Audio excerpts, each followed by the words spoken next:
I'm just doing it. That's all right then. Okay. So I thought we would. What did I think? I had some thoughts, had some funks about some things. We've been doing a lot of sort of spaciousy, spiny things, laying on our back, which is always nice. And this buttons in quite nicely to the work I've been doing with regards to, basically I'm doing A-level chemistry at university and A-level biology.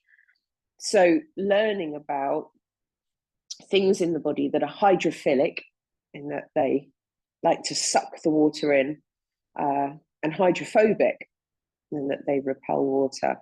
And just learning about the intervertebral discs and stuff that I'd long heard and sort of long subscribed to, this space creation in the spine and how this helps to hydrate the intervertebral discs, but really getting down into the actual chemistry of that now is really reassuring to have that foundation underneath it. But understanding that when we're laying on the floor in this way, and something I was looking at yesterday, it was like basically we should all just lay on the floor for about an hour a day and not do much else. How different our lives would be if we allowed ourselves that time. But this taking ourselves out of the dominant gravitational arrangement. So of course the dominant gravitational arrangement is us standing up. And in these sessions, I was thinking about how much laying that we've been doing and how much floor work that we do here. And actually to spend an hour out of our dominant gravitational arrangement, if we want to call it that, aka standing, which is where we spend most of our time, or sitting, and the effect that has on the spine and the intervertebral discs, and just taking this time to allow the process of those molecules that reside within the discs to just, they suck water in when they're not under pressure. So this is where we hear a lot about spine compression. We hear a lot about, we haven't got enough space in the spine, and keeping our spines hydrated. But actually the disc doesn't absorb water. The proteoglycans within that gel-like substance can't absorb water when they are under significant compression. And of course, the significant compression areas of the spine are the lumbars.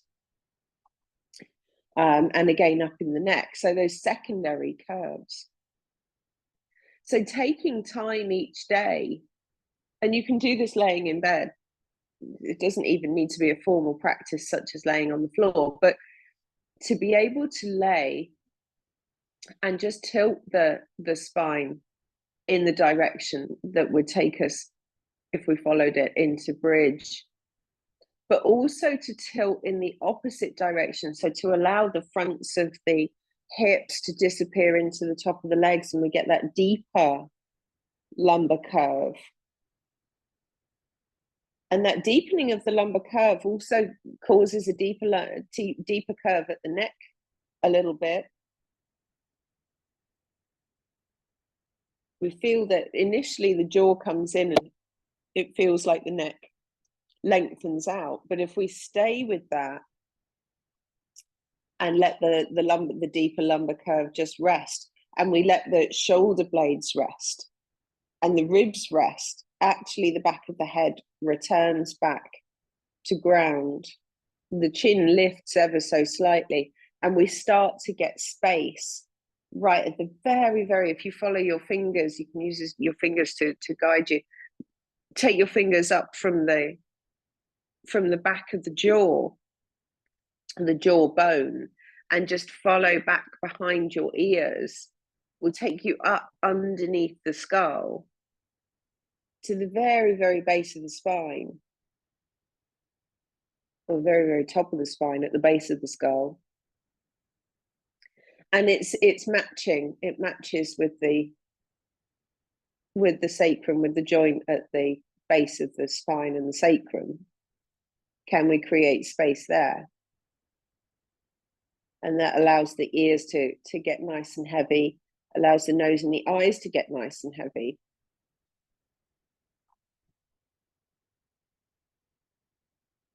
So we can follow this wave-like movement, worm-like movement, something like that, with the heaviness of the sacrum that tilts under. It's like in one direction, the drawbridge just rolls away. In the other direction, the drawbridge is being drawn in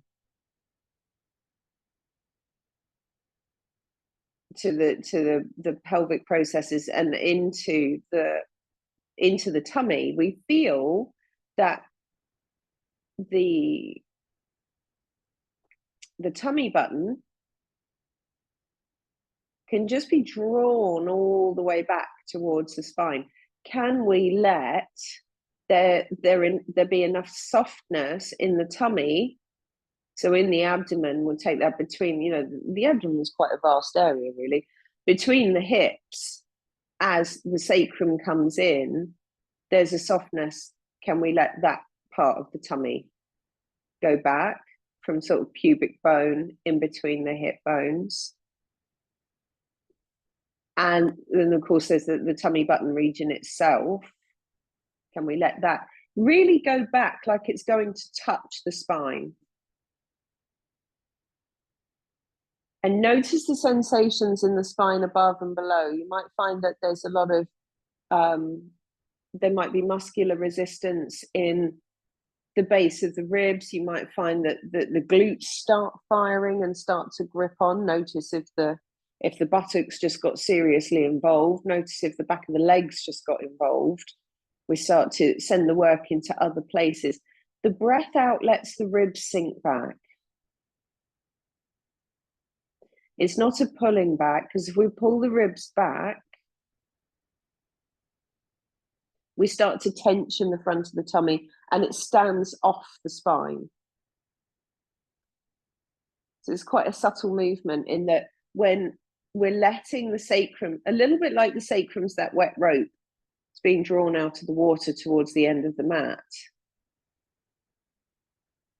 There's a difference between the sinking back of the tummy and a pulling back of the tummy. And it's interesting because if you make this like a pulling back, it turns into an abdominal crunch, which contracts the frontal abdominals. There's nothing wrong with that, but you'll notice that if we do that together, you contract your tummy, tilts the pelvis in towards you, but now nothing's touching the inside back of the pelvis. Everything stands away. So, and that's great if you want to work the frontal abdominals, but none of us really need to do that. What we are interested in is that stabilizing factor, the muscles that cause that stabilizing factor. We're very interested in the muscles that cause the corset of the waist. So muscles that lay on the inside of the low spine, muscles that lay on the sides of the waist. And we get to those by the dropping back of the tummy. So if we keep dropping back and dropping back, notice that the feet get very heavy.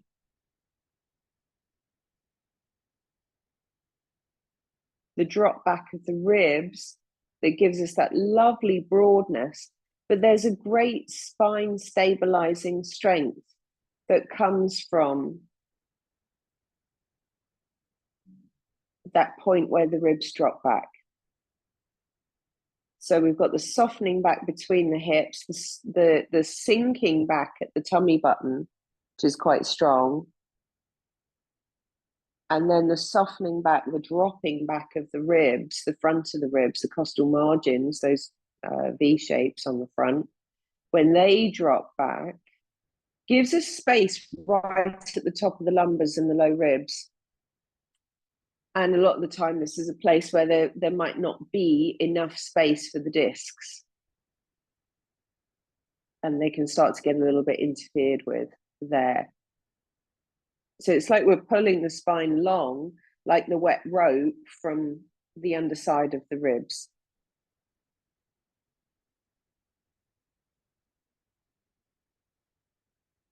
And the releasing of the pelvis, so the drawbridge of the sacrum just rolls away.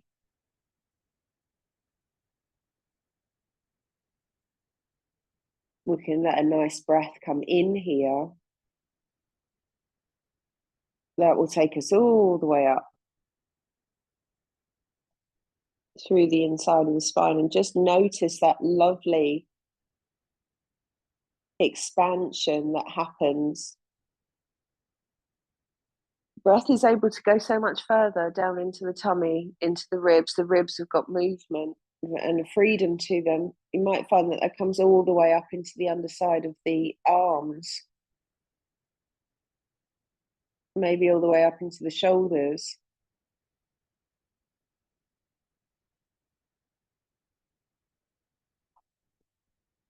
And then the breath out.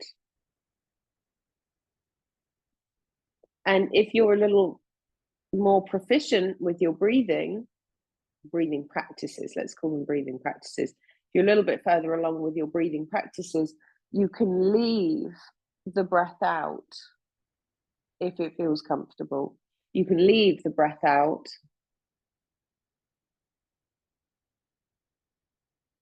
and just in that pause, let the sinking continue to happen.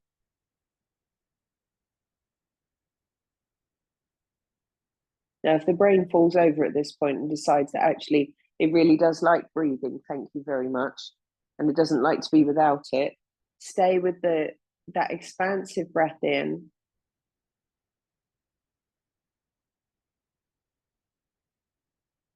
And that slow breath out that just sinks everything back. And then if it's nice to sit in the pause, sit in the pause.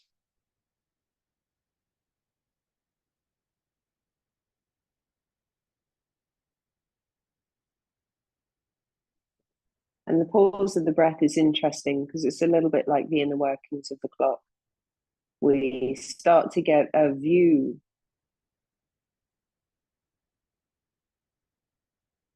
of what's really going on behind the scenes in our bodies. There are processes happening underneath our cognitive reflex all the time. Really awesome and interesting, fascinating processes going on all the time. We don't even know they're happening. And it's in that pause that we get glimpses of the constant ticking, if you like. So just one more of these. Let the spine relax, let the tail roll away.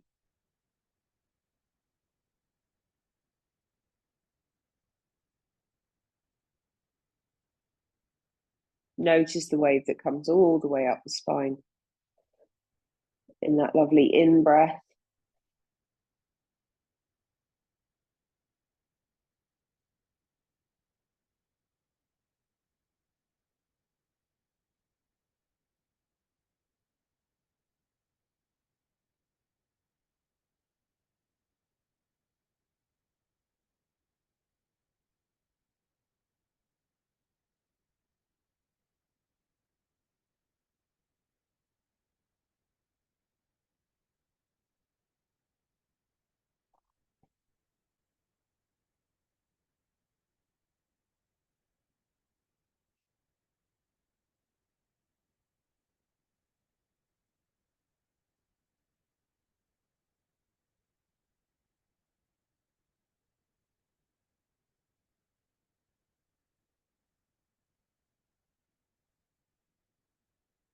And it's just interesting to see the body, or just to notice the body slow right down. We're often very busy doing, and it's so good just to let everything just slow right down. The breathing can slow right down. The movements can slow right down.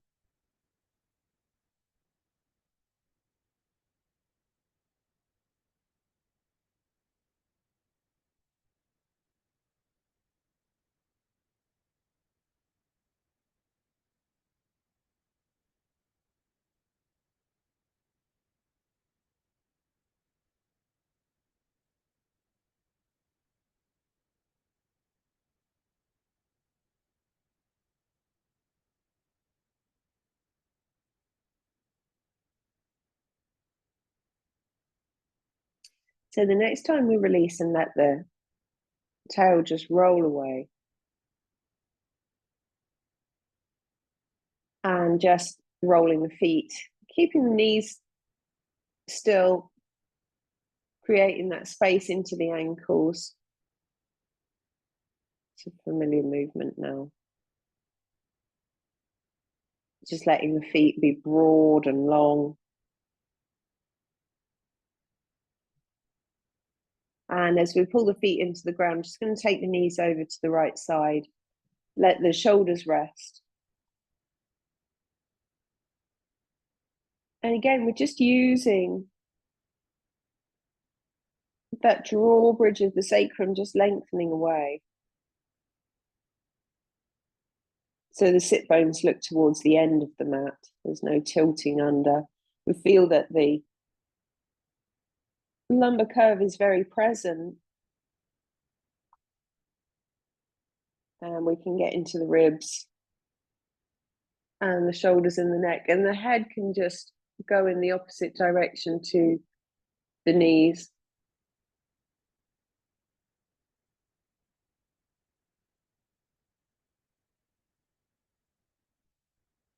And then feet and pelvis can just pull back down into the ground and come back through center. We can go in the opposite direction.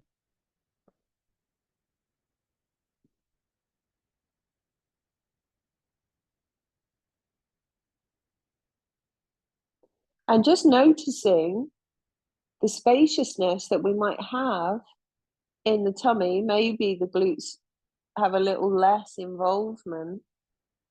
Maybe the hip flexors have a little less involvement.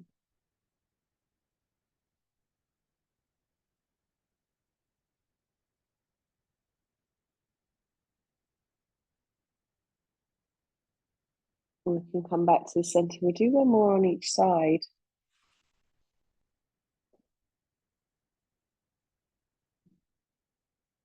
And again, just letting the breath out, just let the breath go.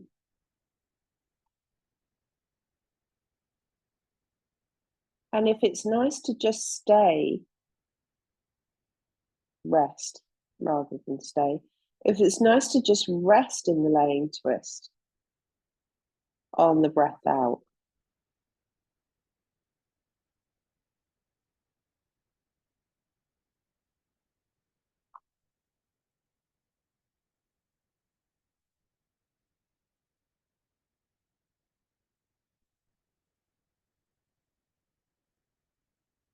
And we're in quite a compromised position. So let the breath in as it wants to,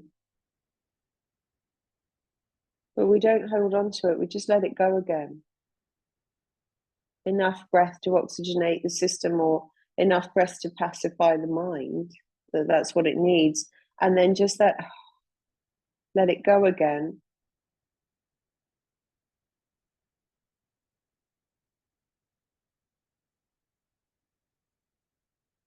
We'll come over to the other side if you haven't gone there already.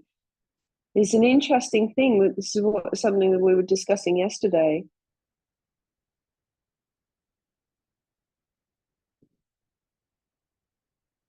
That even when the breath has left you, even when we're in something that we would call relaxed, there's still a tone to everything. There's still a tone to the bones, there's a tone to the muscles, and a tone to the connective tissue.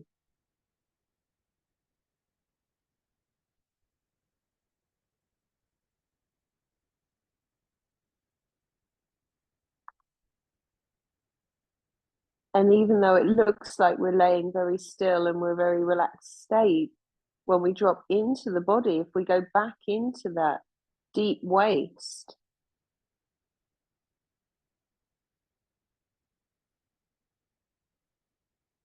let the belly button drop back, let between the hips drop back, let the ribs drop back,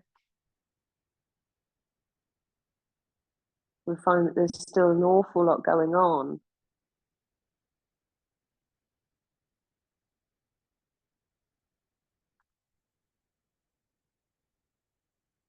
So we bring ourselves back to the center. We can bring the knees in and give the knees a nice hug and have a little rock from side to side. We're going to find our way over into square pose.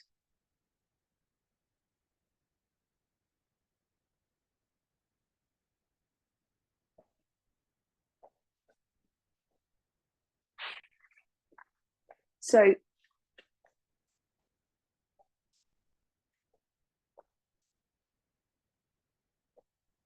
we've got long feet.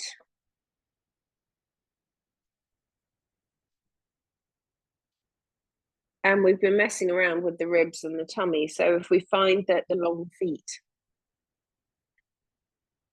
if we find that the long feet or finding long feet gives us cramp, we can tuck the toes under and just pad those into the mat.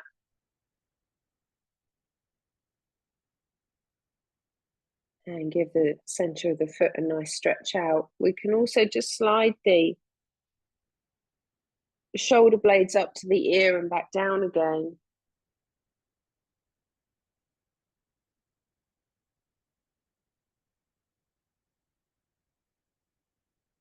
It changes the tissues in the ribs, which then changes the tension in the system. And it's just that process of finding the even weight distribution between the shins, the ankles, the tops of the feet, all the way up through the sides of the waist, side of the ribs, side of the neck, and then through the hands. So we can roll from the heel of the hand, got the nice pointy elbows looking back, of course, from the heel of the hand through to behind the knuckles.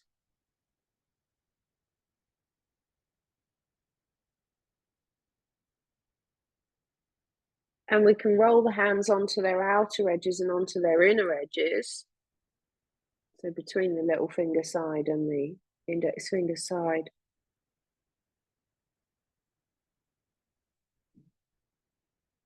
Which starts to give us space into the palms, and that gives, a little bit like we talk about with the soles of the feet being the mirrors for the interface for the hips and the side of the waist. The palm of your hand is the interface for everything underneath your shoulder blade and behind your collarbone. So notice where the sticky bits are in the hands. Can we leave the elbows alone and just work through that real deep center of the palm? It's a place where we can get a little bit sticky. It's a place where we get a little bit weak. Hands and wrists, we don't, it's something else we were laughing about last night. We've invented all these amazing things. Vacuum cleaners that take themselves around the house, and all these labor saving devices, and then now you need a gym membership because you're losing your grip strength. kind of paradoxical in that way. We're saving ourselves the labour of the menial tasks, and then we're paying to go and do labour in other ways. So really taking time to get into the hands, let them grumble a little bit. You know, building strength into hands is like taking your hands to the gym. They grumble a little bit. And we want to just have that micromillimeters of space between the heel of the hand, you know, that real kind of where the palm meets the wrist, millimeters of space between that part of the hand and the floor. And we find that by shifting the shoulders around. You know, if we shift the shoulders forwards a little bit, it's going to take us into the knuckles. And that's going to be testing for the tissues in the wrists, because now they have to get a lot longer than perhaps they used to. And it's a little bit like the cat sort of padding the cushions. We keep lifting that wrist and the heel of the hand and then representing it back to the ground. And what happens when we do that is the connective tissue arrangements in the hands have to rejig themselves. Every time you lift the wrist and replace it back onto the ground, there is a reworking that has to keep happening within the hands and the fingers. And like I say, there can be quite significant tightness in the fingers. There's not much muscle in the hands, just the same as there's not much muscle in the feet. So whilst there's, you know, muscles that you can feel in the thumbs and in the bulky part of the palm down in the bottom, actually by the time you get to the base of the knuckles, there's really not much muscular tissue left. It's all just connective tissue, and that can be, and it is stiff and sticky, because we need it to be stiff and sticky, but we can lose our slide and glide there quite easily. So we want that to come back. Be mindful of the head hanging down. We want the jaw wrapping around the back of the head. As soon as the head as soon as the head hangs down, you can try this for yourself. Significant weight comes through the hands because the head is heavy. So when we wrap the jaw around the back of the head, when we connect the crown of the head to behind the heart center, that T7 between the shoulder blades, takes the weight out of the hands a little bit.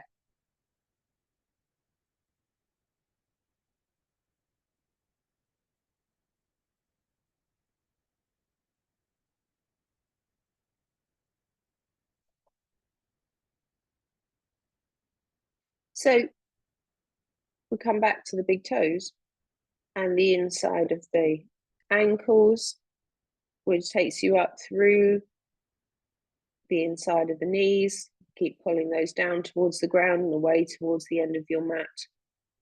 Freeze the pelvis. So we feel now that there is space between the hamstring and the sit bone.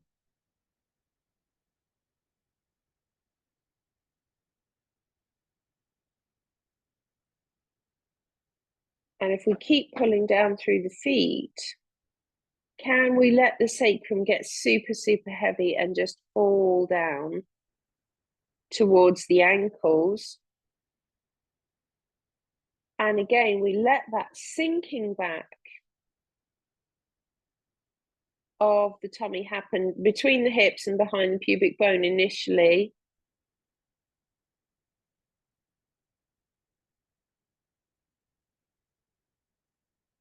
And then the tummy button can just float back.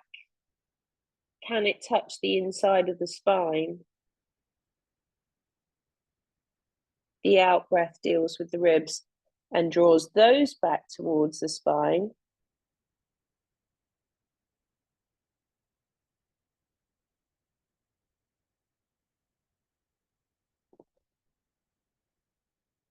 If it's nice to stay on the out breath and leave it out to come up through the thoracic, through the neck, into the head, then do.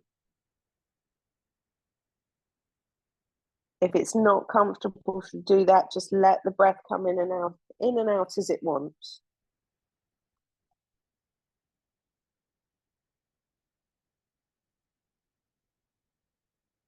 Eventually, the in-breath causes that big expansion, lifts the head away. Can we let the head come away like the tortoise coming out of the shell? Long, long, long, long, long, long.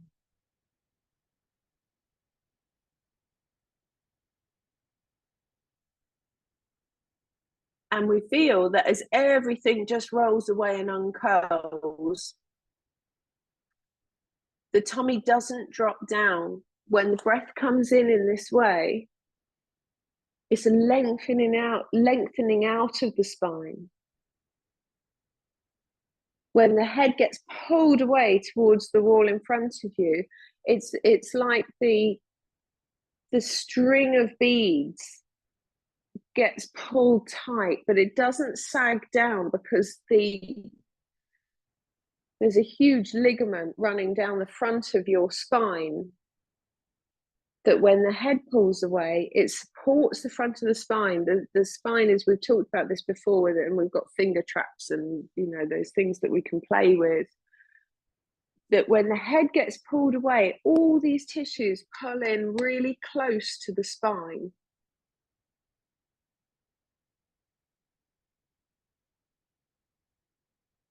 And they support the spine, they support the discs. And it's a feeling. So be body led in that way,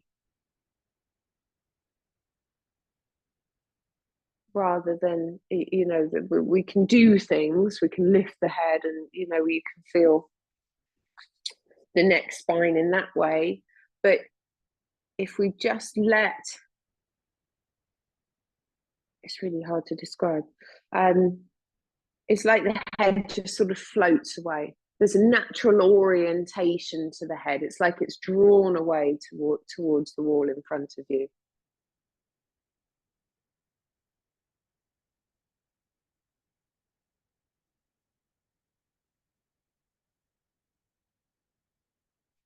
And we feel this deep support on the inside of the waist, all the way down through into the inside back of the pelvis. And the sacrum just rolls away like the drawbridge. Now, maybe if we're used to our pelvises being tilted under, and that's quite common for most of us, you know, the hamstrings and the back of the leg might have to work for that a little bit. For those of us that are very flexible, be mindful of that. You know, we have to work so much harder for it. It's really unfair. Because of the differences in the type 1 and type 3 collagen, we have so much less proprioception. So we have to work so much harder to feel, which is where the end of the out breath is so useful here, because it gives us the silence in which we can sit and just be more present with the movements of the connective tissue. Because whereas other people who are not so flexible get a lot of feedback all the time from their tissues, what they would call stiff and sticky and all of those things. And actually when we are very flexible sort of towards those you know, those spectral things of hypermobility, we don't get so much feedback, and we have to be more present. We have to wait longer. We have to feel more, if you like, or wait for the feel.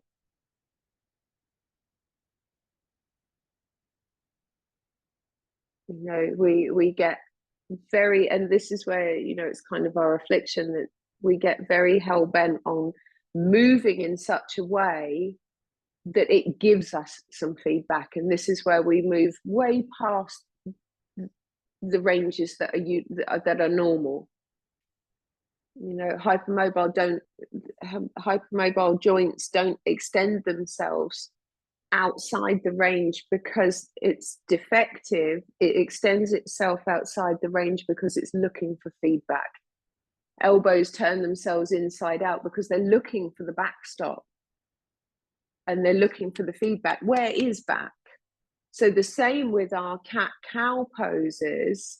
We go back to a traditional yoga term, that we get ourselves into these gargantuan movements. You know, my Pilates teacher always used to say gargantuan hip range, because we're looking for a response. We're looking for some feedback.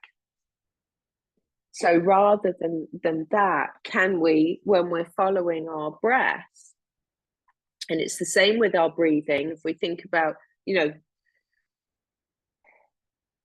hypermobility and, you know, all of that stuff, it's not just about the joints. We take deeper breaths, we affect the diaphragm more, everything we do is bigger because we're looking for the feedback. If you take the breath in, it's why most people that are on that spectrum of hypermobility like yoga, because it gives us the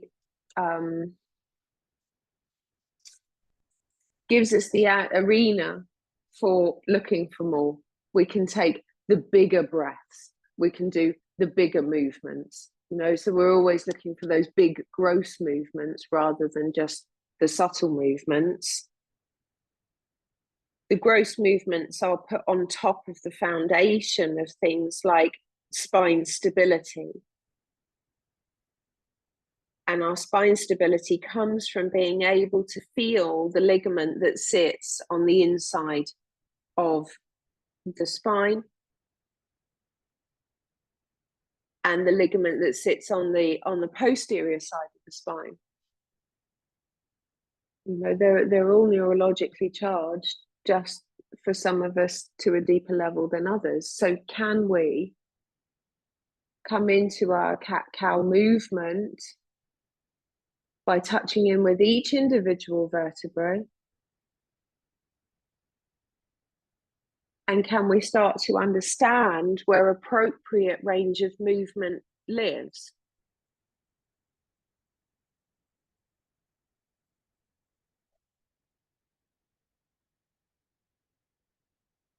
You know, it's deeply toning to the muscles that live around the spine when we feel that the sacrum can drop.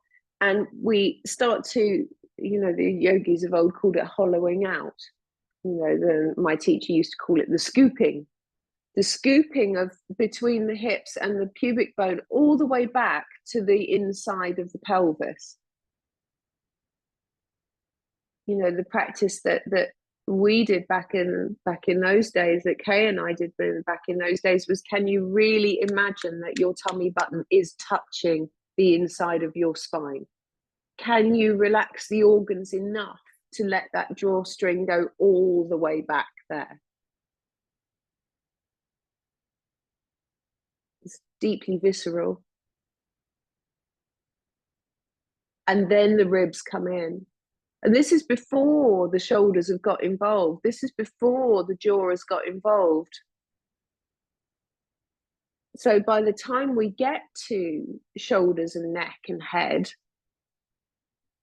the head is already well on its way forwards.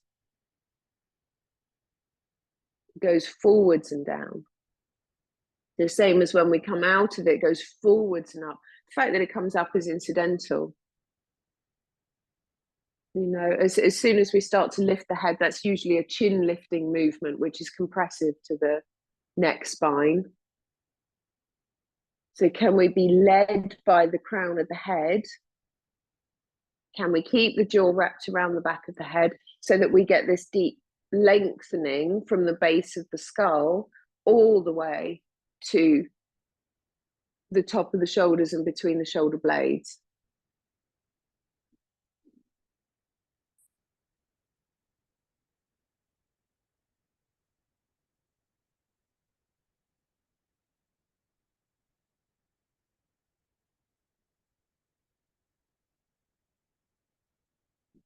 And it's quite hard work. It can be quite hard work. Takes a lot of concentration.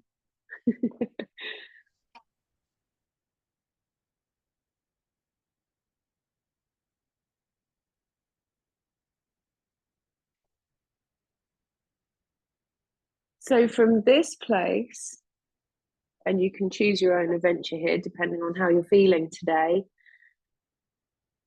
When the spine, when we, like the tortoise coming out of his shell and the sacrum coming up, when we start to really find neutral. And again, it's interesting because when we have got those differences in the collagen, where we have got those differences in those proprioceptive receptors, the feedback from the body to the mind, where is neutral? Can we find it?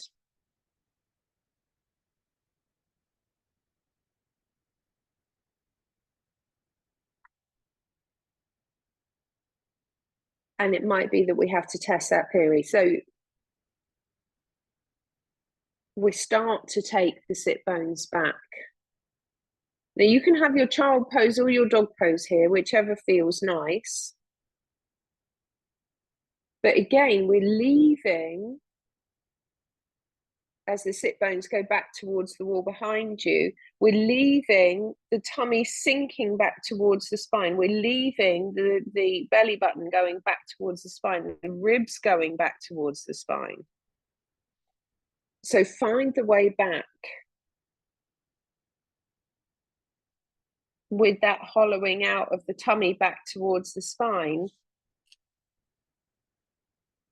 back towards something that you would call child pose.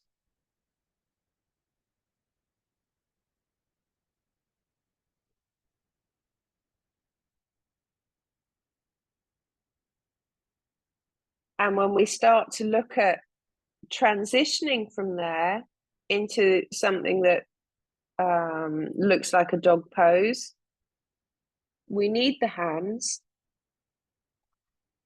because the hands help us to bypass the tops of the shoulders and come into the side of the ribs and into the side of the waist.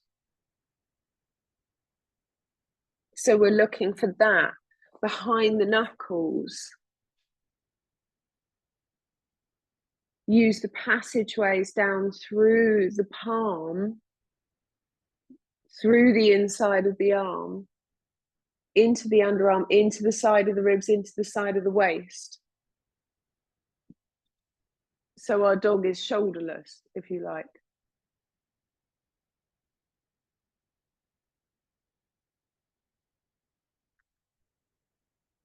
And it might be that your dog pose isn't there initially because the body's not quite sure what to do. It's a lot of the finger type muscles around the ribs, serratus, which tend to be a little bit weak. It's a lot of obliques, which again, for a lot of us, tend to be a little bit underactive. You need the pull back of the feet. So those heels that go backwards towards the wall behind you, it's the heel that moves back that takes the knee off the floor. And connects the leg to the side of the waist. Like Hi, Kaz. I'm just checking. Hello. That's a dog pose, is it? Because I don't know what a dog pose is. So. Oh. Yes. So I don't know why they call it a dog pose. It doesn't look like a bloody dog. So it's the pulling down of the feet and the hands together, and then following the body as it comes up. And in yoga, they call it a dog pose. Do they call it a dog pose in Pilates? I don't know. Maybe. But yes, does that help, Sarah Jane?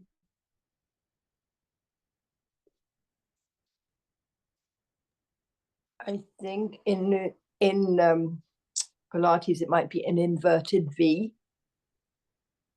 Okay, that's a mouthful, isn't it? Inverted V.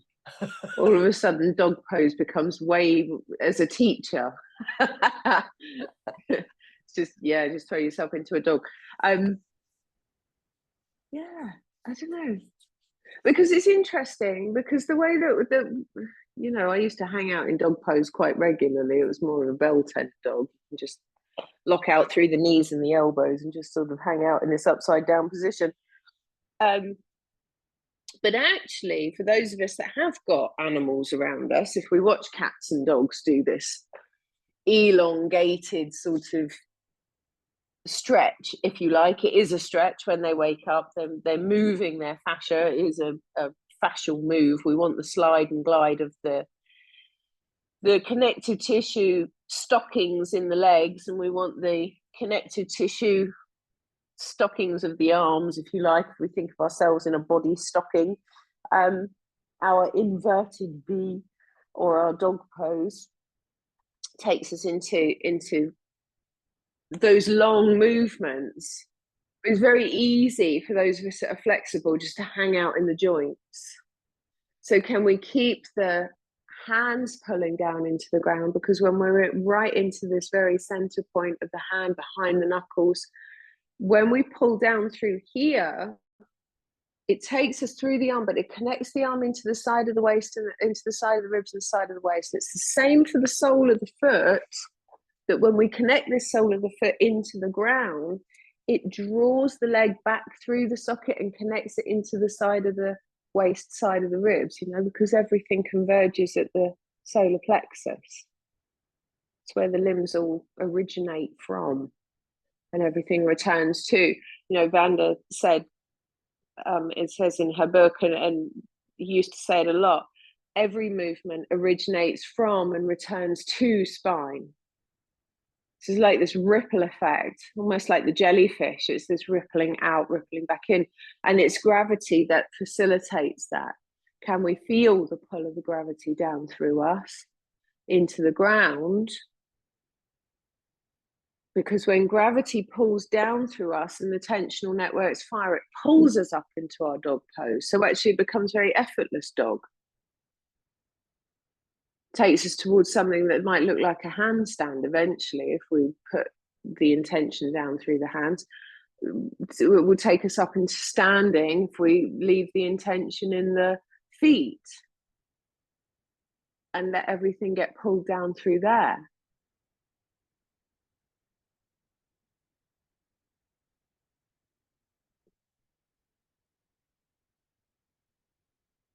We've been talking a lot about grip strength, so the hands at this point may feel like they've had a bit of a workout.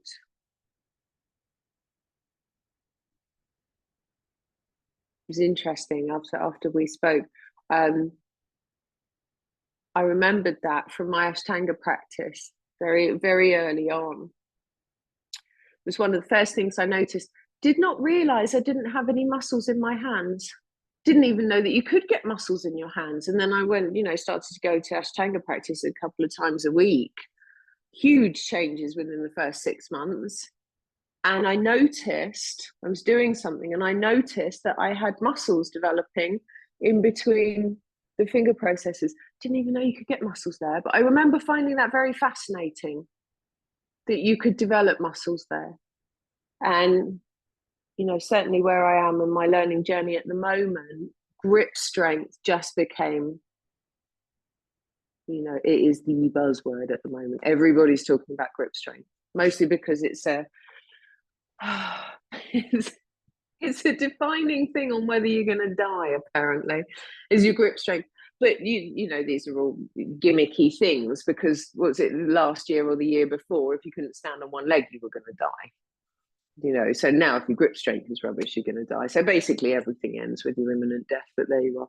So, but it is worth to work with these things, to listen to the information that it's giving us, because they are pointers on where we want to be going journey wise. You know, we know that the deep stretches are out. We don't need them. If something is continually getting tight in your body, somebody else is not doing its job. And that's what we need to be looking for. So from our dog pose, we can find our way back. Leave the toes tucked under. Oh, that's good. Leave the toes tucked under. And again, things, you know, feet and our balance. Really important things. We want those things. So let the toes go under. And again, a little bit like we were doing with our dog pose, the heel goes back. It's the heel disconnected from the toes that go back towards the wall behind you that take the knee off the ground.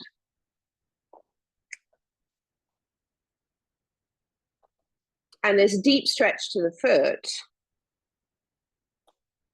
The leg starts to become free.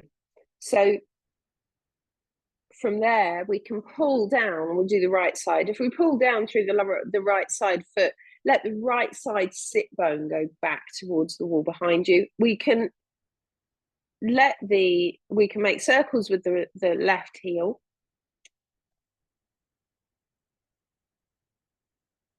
And we can start to draw the foot in. Now, if this is really tricky for the hips, and it may be, if you've got your chair to hand, you can have your hands up on something elevated, so either the sofa or a chair in front of you or a table or something like that, something that doesn't move.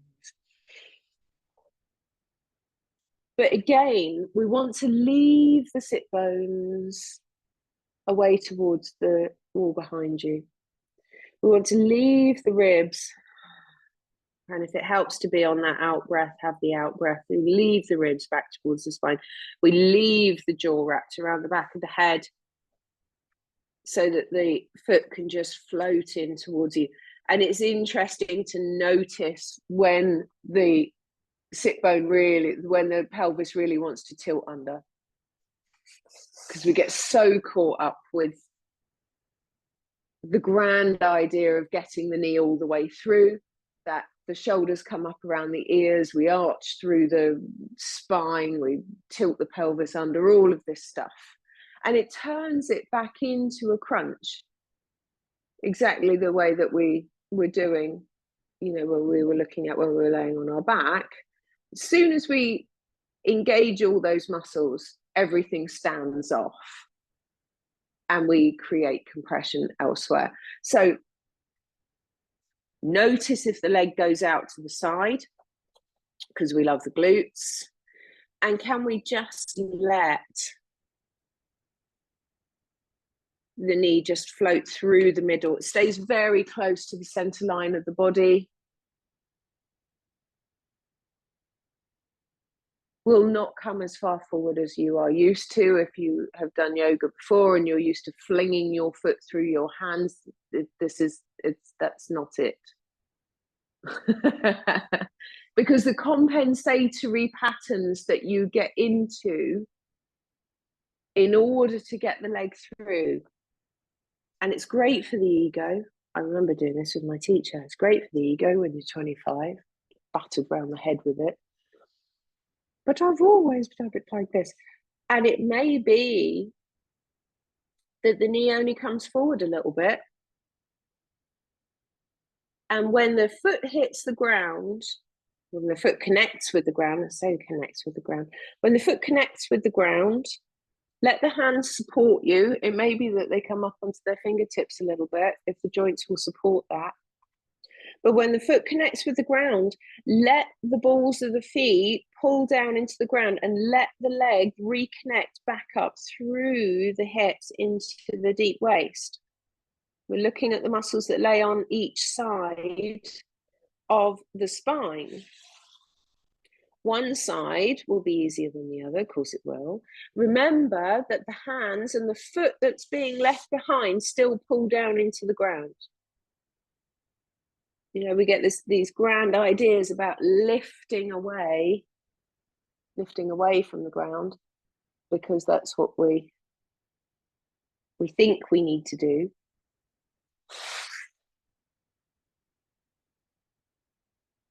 And this sends the work back up into, you know, when we leave the tailbone away, when we leave the sit bones away, sends the work back into the deep waist. So between the hip bones, the tummy coming back towards the spine, the ribs coming back towards the spine.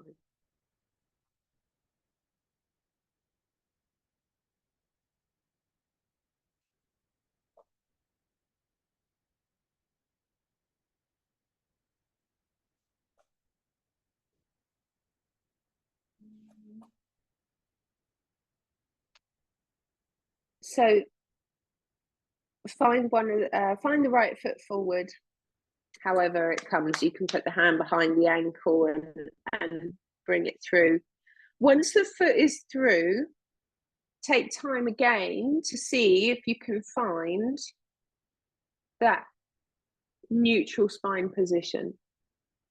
Might be challenging to the back of the thigh, but let the sit bone lengthen away. Let the ribs come in towards the spine.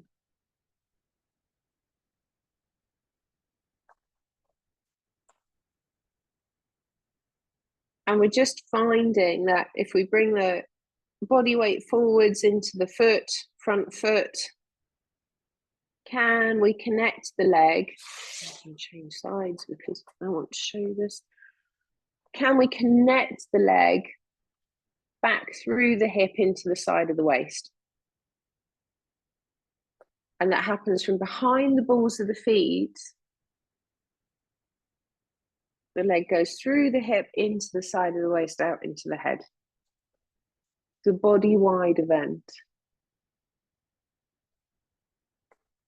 And when we've got that nice connection of the front foot all the way through, can we feel that the back heel gets pulled away? So the hips don't move. It's just the heel being pulled away towards the wall behind you. Now, it's quite a deep movement for the back hip. Might be a bit of a deep stretch for the hip flexor. So go gently with yourself, but we want to feel that we're getting pulled from the inside of the heel away towards the wall behind you. And like I say, the hips don't move up or down, because we want to feel that as the feet get pulled down into the ground, the hands become quite light. Because we've got that nice lift into the underside of the pelvis, because we've got the sinking back between the hip bones, we've got the sinking back of the tummy towards the spine, we've got sinking back of the ribs in towards the spine. So again, we're using leg connection because they lay up the inside front of the spine. So we use the leg connection to lift the lumbers. It's not much to do with thigh muscles, all to do with these connections on the inside back of the pelvis and the inside front of the spine.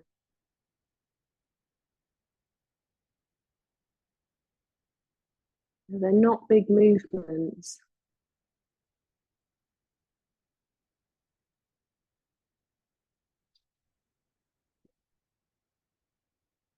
We get so enamored with these gross movements.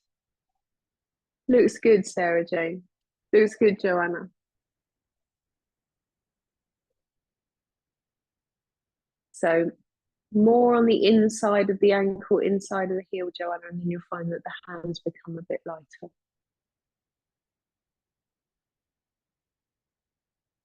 Pull that front foot down into the floor, Diana. Oh, you've moved it now. If you pull that front foot down into the floor, that's what gives you the upward lift that you're looking for. It's hard work for legs.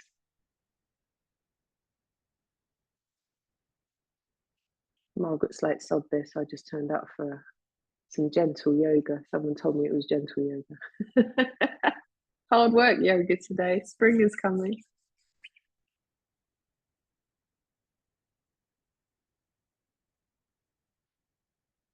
Yes, much better.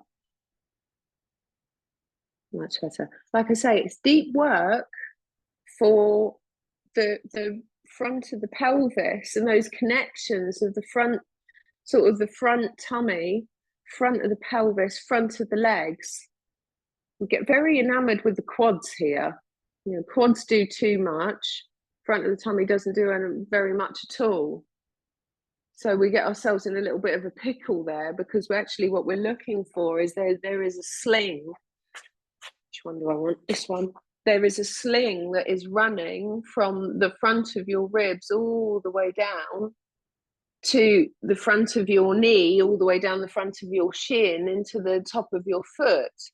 So as the top of the foot pulls back into the ankle, draws the leg away, but it draws it out from the front of the tummy. And we end up with this lovely long waist. And that gives us, you know, the foundation from which, let's sit down and let the foot on the front be pulled. It's much better. And then let the ribs come in, show the arms support the ribs and the shoulders. That's it. And then we're not leaning on the leg. Everybody is self-sufficient. Everybody can look after themselves. So the head looks after its weight by connecting into the heart center. Arms look after their weight by wrapping around the ribs. Legs look after themselves by plugging into the underside of the ribs. Yeah, everybody looks after themselves. Everybody gets pulled down.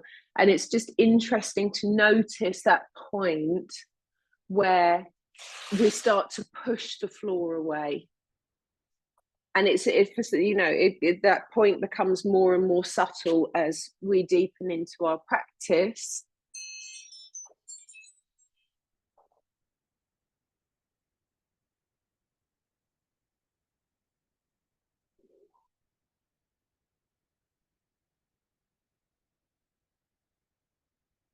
It's very easy for us to go back to those old things of falling down into the floor and then trying to push the floor away. They're two of the biggest things we have to work with. So coming down to sitting or laying, if you haven't already. A little bit over. I did set my timer and it seems to have not done it properly. So a bit later than I thought we were going to be. But just taking a moment to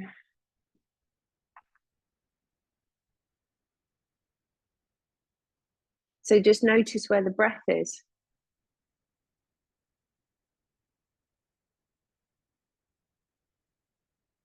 Can we let that expansive breath give lots of lovely space and softness to the tissues?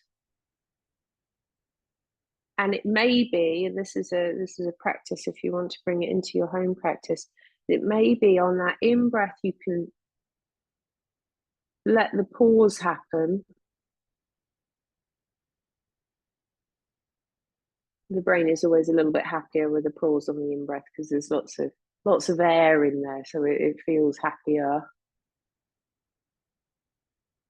But just to notice what it is like to sit in expansion in the body, softening in the body. And when the breath leaves and we drop back down towards the ground and everything sinks back towards the spine, can we sit in the out breath here?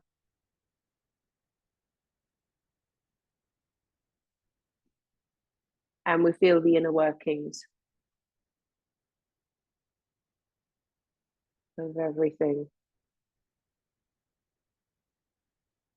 But the brain's sometimes a little bit more reluctant to sit on the out breath.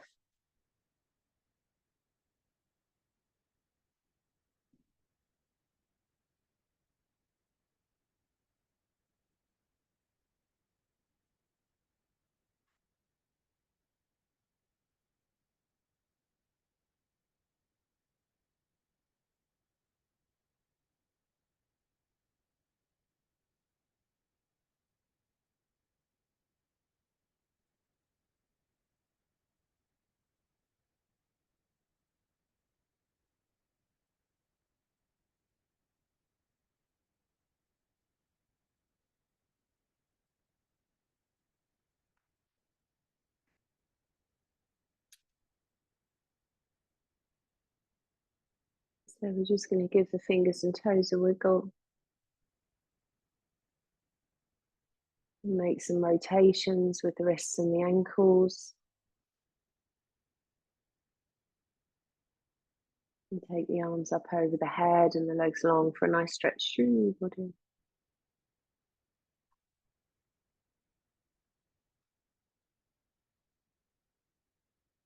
Bringing the knees up to the chest. Give the knees a nice hug. Having a little rock from side to side.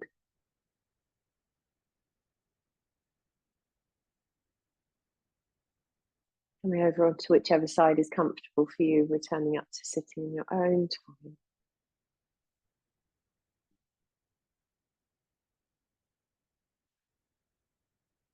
Good. You've worked hard today.